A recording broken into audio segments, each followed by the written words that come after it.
He wanted us to sign a promise never to enlarge NATO. We rejected that.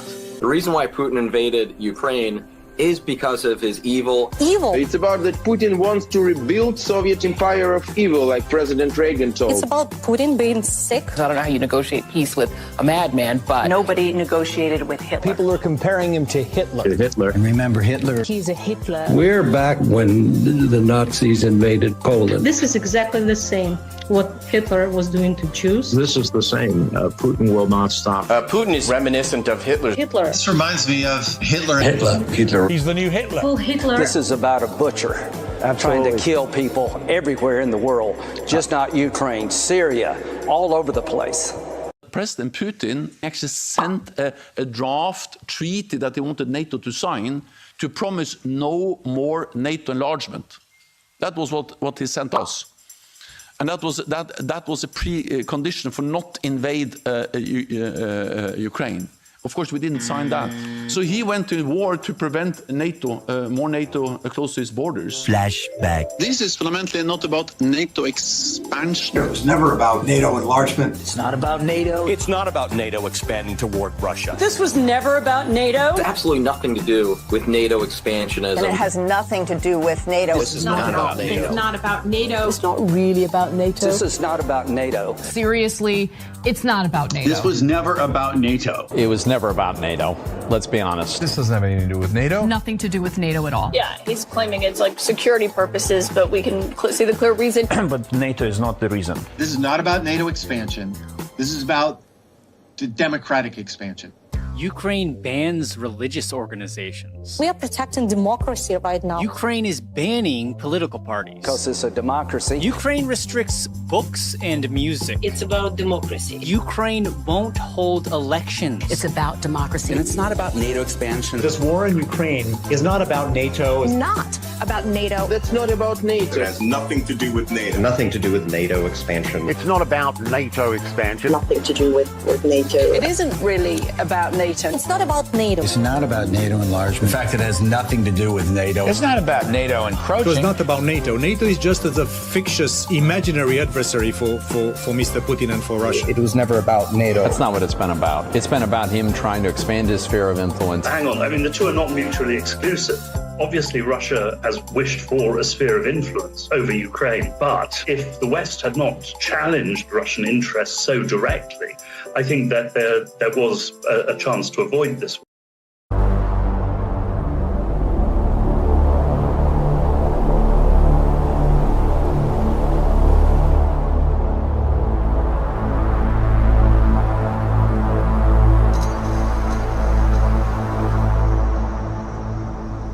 Vemos estos días a Rusia llevando a cabo una gran y exitosa ofensiva contra el mayor bastión de Ucrania, en Avdiivka, un bastión donde Ucrania ha bombardeado a civiles rusos, incluidas bombas de racimo contra niños en la ciudad de Donetsk durante 9 años desde 2014. Avdiivka es una fortaleza industrial y se dice que también es un cuartel general de la OTAN en la guerra de Ucrania, donde muchos generales de alto rango de Estados Unidos y otros generales de la OTAN están liderando la guerra contra Rusia en el frente. La mayor contraofensiva de Ucrania se ha detenido en todas partes. A Ucrania ni siquiera le quedan municiones de artillería para intentar atacar a casi cualquiera de los rusos a medida que avanzan. Y si cualquier munición de artillería estadounidense va a Israel, se acabó para la artillería de Ucrania. Los soldados rusos ya se mueven libremente en el campo abierto sin temor a ser alcanzados por granadas de artillería. Al mismo tiempo, Rusia avanza no solo alrededor de Avdiivka, sino que también intenta acercar a Ucrania en el noreste, en Kupiansk y más al sur. Las reservas ucranianas de hombres y máquinas se han agotado, y Rusia está absorbiendo todo tipo de fuerzas que le quedan a Ucrania.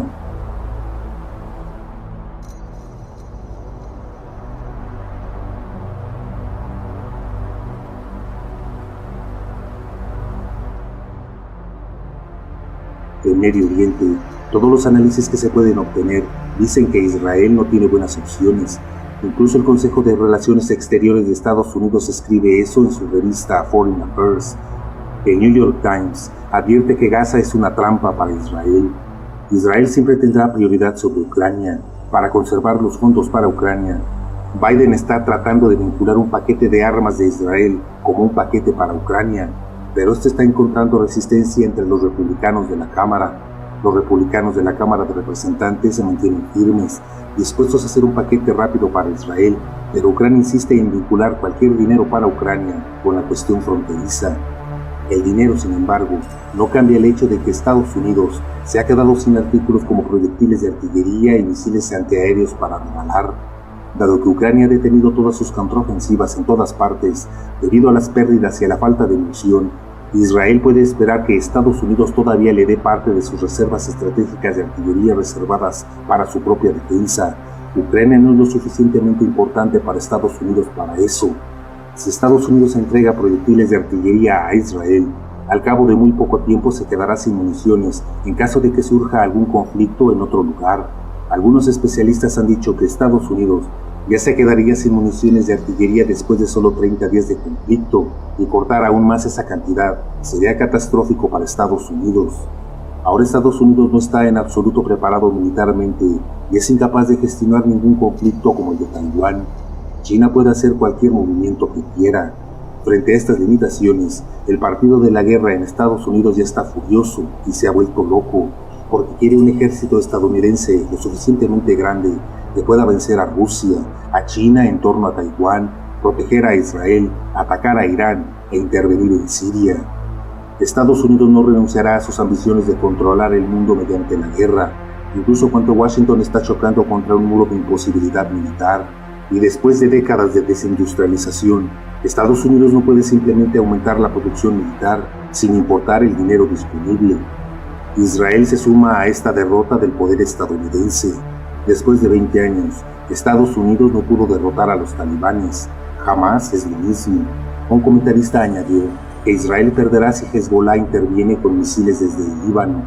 Hezbollah tiene muchos misiles de cohetes en sus arsenales, e Israel no tiene más cohetes en su defensa aérea, lo que significa que un conflicto con Hezbollah en el Líbano resultará en la destrucción de Israel por una lluvia de misiles. El puerto de Haifa se enfrenta a la destrucción al igual que los edificios gubernamentales de Israel. Israel no puede hacer nada. La última vez que Israel invadió el Líbano, Hezbollah detuvo los tanques israelíes a solo unos cientos de metros dentro del Líbano.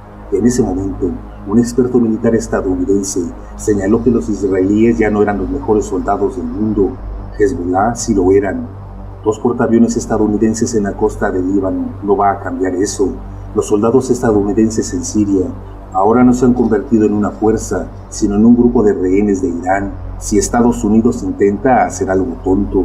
Al mismo tiempo que todos en Washington, derecha e izquierda, exigen un gasto militar mucho mayor, el déficit, la deuda y los pagos de intereses de Estados Unidos se están disparando. Los pagos de intereses de Estados Unidos están a punto de superar con creces el $1 billón al año. El gasto militar, de 0.9 billones de dólares, aún no supera el billón, pero Biden y el partido de la guerra estadounidense querrán superarlo. La seguridad social y Medicare ascienden a 1.3 billones de dólares y Biden tampoco puede recortarlos.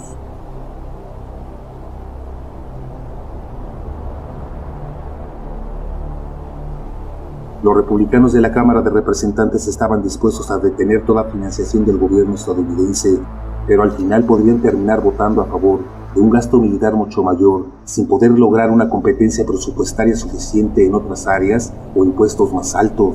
Como resultado, el gasto y el déficit estadounidense sigue aumentando. Los republicanos de la Cámara de Representantes pueden detener todo el gasto estadounidense, pero de repente se dan cuenta que si lo hacen, también suspenderán el dinero para el ejército. Es una situación en la que todos pierden en Estados Unidos. Por lo tanto, Estados Unidos está chocando contra un muro de autodestrucción militar y financiera.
целом можно сказать, что этап восстановления российской экономики завершен. Мы выдержали абсолютно беспрецедентное внешнее давление, санкционный натиск некоторых правящих элит в так называемом в западном блоке, некоторых правящих элит в отдельных странах, которые мы называем недружественными. ВВП России вышел на уровень 2021 года. Теперь важно сформировать условия для дальнейшего стабильного и долгосрочного развития.